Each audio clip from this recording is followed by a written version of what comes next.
Hi guys, क्या हाल चाल? बढ़िया एकदम। So I welcome to all of you in your प्यारा सा चैनल फिजिक्स दिखता है। मैं हूं आपके साथ आपका और आपका विशु भैया। तो अगर आप जेई अप्रैल वाला सेशन अटेम्प्ट करने वाले हो या नीट 2026 में जो कि मई में एग्जाम होने वाला है, अगर आप उसमें बैठने वाले हो तो ये वाला वीडियो आपके लिए बहुत ज़्यादा इंपॉर्टेंट होने वाला है, क्योंकि आज मैं सेमीकंडक्टर का one of the favourite topic for JEE and NEET that is Zener diode पूरे डिटेल में पढ़ाने वाला हूं। आपसे एक रिक्वेस्ट रहेगा कि आप नोट्स साथ में बनाते चलो, तब बहुत मजा आने वाला है। मैं प्रीवियस ईयर जेई का क्वेश्चन भी लाया हूं, साथ में ही करा दूंगा ताकि आपका कॉन्फिडेंस और अच्छा हो जाए। तो चलो शुरू करते हैं। आप देखते हैं जेनर डायोड क्या होता है। देखो यार, Zener diode is a simple PN junction diode which works in both forward and reverse biased. हाँ, ये इकलौता ऐसा डायोड है जो फॉरवर्ड में भी आपको अच्छा काम करेगा और रिवर्स में भी काम करेगा मतलब करंट को अलाउ करेगा। जब भी फॉरवर्ड में ये लगाया जाता है तो यह एक behave like normal PN junction diode, simple PN junction diode की तरह फॉरवर्ड में लगाओगे तो मस्त अपना करंट फ्लो करते रहता है। अच्छा, जब भी रिवर्स में लगाओगे ना, ध्यान रखना, जेनर को जब भी रिवर्स में लगाते हैं तो इसका काम एक स्पेशल हो जाता है, दैट इज वोल्टेज स्टेबलाइजर का। Voltage stabiliser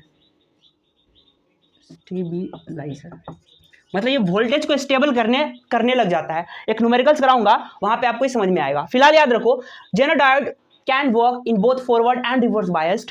in forward biased it acts as a normal PN junction diode, but in reverse biased it acts as a voltage stabiliser. ठीक है, अगला, जेनर डायोड के अंदर खास बात क्या होता है ना कि हेवली डोप्ड किया जाता है, मतलब बहुत ज्यादा इसमें डोपिंग किया जाता है। कहने का मतलब पी साइड में बहुत ज्यादा होल्स आपको मिलेगा नॉर्मल के कंपैरिजन में, और एन में बहुत सारा आपको इलेक्ट्रॉन्स मिलेगा। क्यों भैया हेवली डोप क्यों किया जाता है? हेवली डोप करने से क्या होता है ना कि जो रिवर्स कंडीशन है ना, इसमें भी चार्ज अच्छे से फ्लो करने लग जाता है। एक ही रीजन है इसका, रिवर्स में ताकि काम कर सके, दैट्स वाई इसको हेवली डॉप्ट किया जाता है। अच्छा, जैसे ही हेवली डॉप्ट करोगे तो ये अट्रैक्शन बहुत ज्यादा बढ़ जाएगा।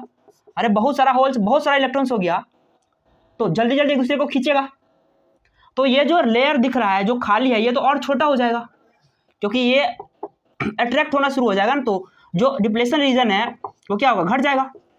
अट्रैक्शन की वजह से ये दोनों पास आ जाएगा, इस वजह से ये लाइन जो है छोटा होता चला जाएगा। देखो ऐसे है पहले, फिर ऐसे सटकते चला जाएगा, तो डिप्लेशन रीजन क्या हो जाएगा, कम जाएगा। तो हेवली डॉप के कारण जो इसका डिप्लेशन लेयर है वो थिन हो जाता है, मतलब पतला हो जाता है। ठीक है, symbol is very very important. देखो ये एक नॉर्मल पीएन जंक्शन डायोड है, अगर ध्यान से देखो तो ये पी साइड होता था और ये एन साइड होता था, राइट। लेकिन जेनर डायोड में यहाँ पे थोड़ा जेड जैसा बना होता है, लाइक दिस। जेड जैसा सिंबल देखना, समझ जाना वो एक जेनर डायोड दिया गया है वहां पे। एक जेई का इस पे क्वेश्चन करो फिर आगे। तो देखो आपको एक क्वेश्चन दिख रहा होगा, ये पूछा हुआ है 2021 का, पढ़ते हैं साथ में। आप पहले नोट कर लेंगे क्वेश्चन को, फिर मेरे तरफ आप ध्यान देंगे। Question is Zener breakdown. देखो जैसे ही जेनर ब्रेकडाउन आया ना, समझ जाओ वो एक जेनर डायोड का ही बात कर रहा है।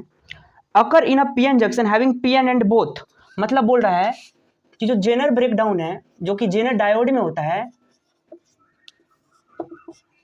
ये क्या है, occur in a PN junction having PN end. देखो यार, पी और एन दोनों को, देखो जेनर ब्रेकडाउन जो होता है ना वो रिवर्स बायस में होता है, और रिवर्स में कौन काम कर सकता है, जेनर डायोड करता है। क्यों करता है? क्योंकि यह हाईली डॉप्ड होता है या हेवली डॉप्ड होता है। तो ध्यान से देखो, पी और एन दोनों हेवली डॉप्ड होना चाहिए। कोई ऑप्शन में है क्या, सॉरी, हेवली डॉप्ड, हाँ ऑप्शन बी और सी हेवली दिख रहा है, हेवली डॉप्ड। अच्छा, हेवली डॉप्ड के कारण क्या होता है, उसका जो डिप्लेशन रीजन है वो थिन हो जाता है, थिन डिप्लेशन रीजन। ठीक है, तो थिन डिप्लेशन रीजन कौन सा है, हाँ यहाँ पे नैरो लिखा हुआ है, बात एक ही है। तो हेवली डॉप्ड और नैरो कौन सा ऑप्शन है देख लो तो, heavily doped and have wide, wide नहीं होगा, नैरो होगा। तो ऑप्शन नंबर बी है, yes, option number B which is heavily doped and have narrow depletion layer, obviously. ठीक है, तो ये इसका हो गया। एक और क्वेश्चन आपकी स्क्रीन पे दिख रहा होगा, इसको ध्यान से पढ़ो। Choose the correct statement about Zener diode. पहला है it works as a voltage regulator in reverse bias. अच्छा, अभी बताया था कि अगर फॉरवर्ड में लगाओगे सिंपल पीएन जंक्शन डायोड जैसा काम करेगा, और जब रिवर्स में लगाओगे तो ये वोल्टेज स्टेबलाइजर के जैसा काम करता है। तो देखो कौन सा ऑप्शन सही है, आई थिंक यही क्वेश्चन है इसका। It works as a voltage stabiliser in reverse bias, सही बात है, and behave like simple PN junction diode in forward bias, यही इसका सही है। फिर भी बी सी डी देख लेते हैं। It works as a voltage regulator only forward bias, गलत है, रिवर्स में करता है। It works as a voltage regulator in forward, ये भी गलत है। It works as voltage in both forward reverse, नहीं, दोनों में नहीं करता है, सिर्फ रिवर्स में करता है। तो ऑप्शन नंबर ए सही है, ये भी 2023 में पूछा हुआ है, ठीक है। तो बहुत ही आसान सवाल पूछता है यार, थ्योरेटिकल में जेनर डायोड से यही पूछता है। अब न्यूमेरिकल्स वाले पार्ट पे चलते हैं, which is very very important. तो अब देखते हैं कि जेनर डायोड जब किसी इलेक्ट्रिक सर्किट में लगाया जाता है तो उसका न्यूमेरिकल्स कैसे बनता है। मैं ये मान के चल रहा हूँ आपको फॉरवर्ड और रिवर्स के बारे में अच्छे से पता है। फॉरवर्ड क्या होता है, जब पी को हाइयर से एन को लोअर से तो फॉरवर्ड, और जब इसका उल्टा कर दोगे तो रिवर्स हो जाता है। अच्छा, जेनर डायोड ना आपको सर्किट में दो तरह से मिलेगा, या तो फॉरवर्ड बाइसिंग में मिलेगा, या नहीं तो आपको रिवर्स बाइसिंग में मिलेगा। जब भी फॉरवर्ड में मिले तो वही करो जो नॉर्मल डायोड के साथ करते हो, जो कि मैंने अपने पिछले वाले वीडियो में समझाया है, ठीक है। अगर आपको देखना हो तो मैं डिस्क्रिप्शन में प्लेलिस्ट का लिंक डाल दूंगा, आप वहाँ पे क्लिक करके चले जाना। सेमीकंडक्टर 2 में क्या करते थे, अगर मैं जल्दी जल्दी बता दूं तो जो हमारा डायोड था वो एक सिंपल लाइन में कन्वर्ट हो जाता, सिंपल एक तार बन जाता था, वायर, या अगर उस डायोड का वोल्टेज दिया होता था तो उसका एक बैटरी बना लेते थे, और रेजिस्टेंस भी साथ में दिया हो तो वो भी लिख लेते थे, याद है। फॉरवर्ड में बस यही करते थे, इसमें कोई दिक्कत नहीं है। अब बात आता है कि चूंकि जेनर डायोड रिवर्स में भी काम करता है, तो रिवर्स में क्या करें। देखो रिवर्स में दो केस होता है। केस नंबर 1, अगर आप जो बैटरी लगाए हो मतलब वी अप्लाई, उसका पोटेंशियल वी अप्लाई यानी उसका पोटेंशियल जेनर पोटेंशियल या जेनर वोल्टेज इससे कम हो। सपोज कर लो आपने लगाया 50 वोल्ट का और जेनर वोल्टेज है 100 वोल्ट का, तो ध्यान से देखो अप्लाई वाला कम है, जेनर वोल्टेज ज्यादा है। तो जब भी जेनर वोल्टेज ज्यादा हो उस डायोड को ही हटा दो काट के, रिमूव सर्किट। क्या बोला मैं, इसको कहते हैं सर्किट को ब्रेक कर देना। जब भी जेनर वोल्टेज ज्यादा मिले अप्लाइड वाले से सर्किट को ही हटा दो, दैट्स इट। अब आते हैं केस 2 में, ये this is very very important, very very very very important. अगर मान लो अप्लाई वाला जो वोल्टेज है वो ज्यादा है, मैंने 100 वोल्ट का बैटरी लगा दिया और जेनर वोल्टेज है 85, तो उस केस में क्या करना है ना कि जो आपका जेनर वोल्टेज दिया रहेगा उसका एक मस्त बैटरी बना लेना, VZ का। यही लिखा है, Zener diode act as a battery जिसका वोल्टेज होगा VZ के बराबर। जब भी अप्लाई वोल्टेज ज्यादा हो तो जेनर वाले वोल्टेज का एक बैटरी बना लिया जाता है, that's why Zener diode acts as battery. ज्यादा अच्छे से आपको क्वेश्चन में समझ में आएगा, तो चलो प्रीवियस ईयर क्वेश्चन ही करते हैं। तो देखते हैं, ये जेई 2021 का क्वेश्चन है और मैं एक ही क्वेश्चन में आपको बहुत सारा चीज सिखा दूंगा। एक बात ध्यान रखना, जब भी जेनर डायोड का क्वेश्चन आए तो सेम ऐसा ही प्रोसेस यूज करना जैसे अभी मैं करने वाला हूं, बहुत ही आसान तरीका होता है। देखो क्वेश्चन इज, एक सर्किट दे रखा है जिसमें बोला है कि करंट I फाइंड करो, यहाँ पे I1 फाइंड करो इस ब्रांच के अंदर, और IZ यानी जेनर डायोड में कितना करंट गया वो भी पता करो। तो जब भी जेनर डायोड दिखे या जब भी बोला जाता है डायोड दिखे तो पहले फॉरवर्ड और रिवर्स चेक कर लिया करो। देखो ये 100 वोल्ट का है तो ये 100 यहां तक पहुंचेगा इस तार से होते हुए, तो N साइड में 100 है, और ध्यान से देखो इधर 0 होता है ना, तो ध्यान से देखो P साइड में 0 आया, मतलब N ज्यादा वाला से कनेक्टेड है, ज्यादा वाला से कनेक्टेड है, इसका मतलब ये रिवर्स बायस्ड में है ना। N should be higher potential, जो यहाँ पे है फॉर रिवर्स बायस्ड। अच्छा, जैसे ही रिवर्स बायस में आया तो दो केस दिमाग में आना चाहिए, ठीक है। केस क्या था याद है, तो अप्लाई वोल्टेज और जेनर वोल्टेज दो चीज देखना पड़ता था। तो एक बात बताओ, यहाँ पे अप्लाई वोल्टेज कितना है, अप्लाई यानी कि देख लो हम यूज कितना, इनपुट कितना दे रहे हैं, दैट इज अप्लाई वोल्टेज जो है 100 वोल्ट का, ठीक। और जेनर वोल्टेज कितना है, ध्यान से देखो तो जेनर वोल्टेज है 50 वोल्ट। आप खुद डिसाइड करो कौन सा केस यूज करना है। यहाँ पे साफ साफ दिख रहा है कि वी अप्लाई जो है वो ग्रेटर है जेनर वोल्टेज से, और अप्लाई जब भी ज्यादा हो जेनर वोल्टेज से तो Zener diode act as battery of कितने वोल्टेज का, जेनर वोल्टेज के बराबर का।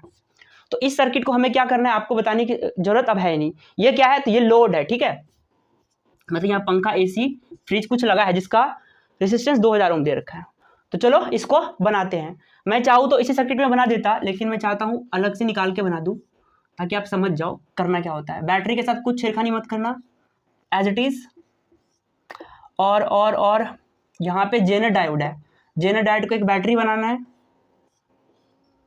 यहाँ पे लोड है, इसको ऐसे ही रहने दो। एक्चुअल में ये एक रेजिस्टेंस है, ठीक है। This is 2000 ohm, this is 1000 ohm, और ये कितना था, आई थिंक 100 वोल्ट था, ठीक है। इसको थोड़ा इधर कर लो,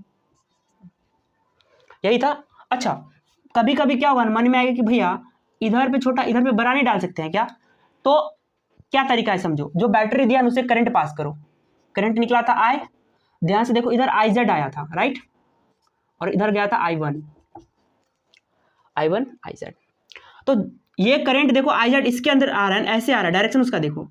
तो जो डायरेक्शन आ रहा होता है ना, उसको अपोज करता हुआ बैटरी बनाया जाता है, ठीक है। मतलब हमेशा करंट तो बड़ा वाला इस साइड से ही निकलता है ना बैटरी में, तो अपोज करता हुआ हमें बैटरी बनाना होता है। या ऐसे याद रखो, जिधर से करंट आए उस वाली साइड को बड़ा हमेशा दिखाना होता है, ठीक है। कितना वोल्ट का बैटरी बनाया था, तो जो जेनर वोल्टेज था उसी का, विच इज 50 वोल्ट, 50 वोल्ट। चलो अब सब कुछ इसमें निकालते हैं, प्रोसेस बाय प्रोसेस। मिटाता हूं पहले इसको।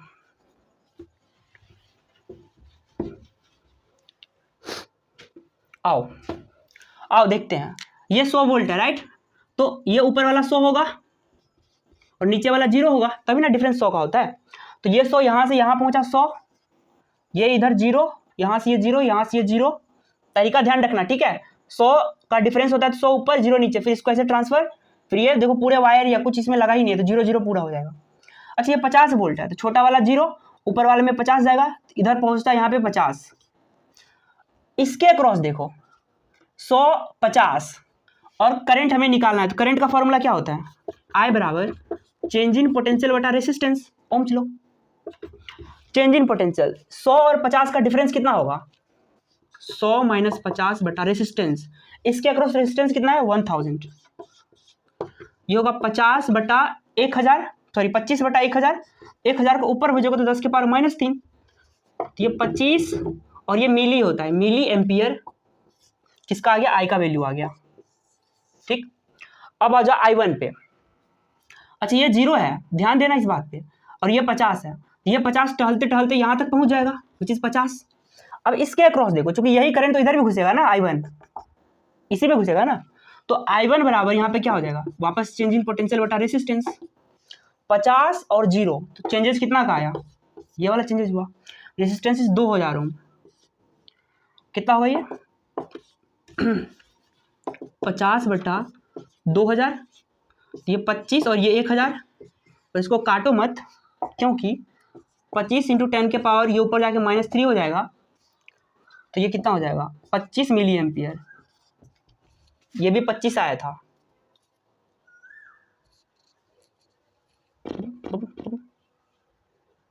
अच्छा हाँ, यहाँ पे एक चीज देख लो, 100 में से 50 गया तो 50 होना था, सॉरी गलती हो गया यहाँ पे, my mistake, which is 50 milliampere, ठीक है।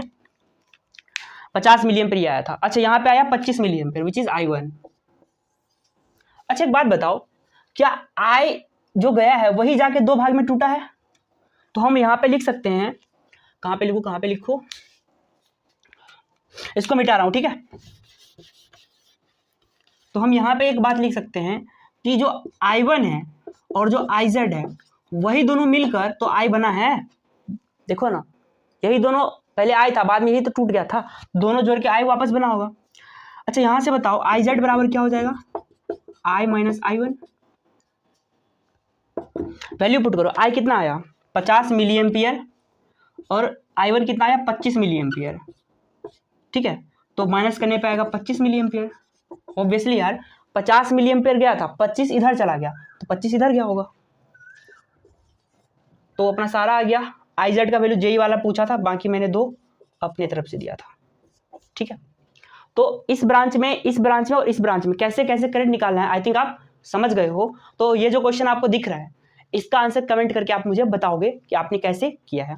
जेनर डायोड का ग्राफ भी होता है, वो मैं लास्ट लेक्चर में सबका जब ग्राफ बताऊंगा तो एक साथ ही बता दूंगा, ठीक है।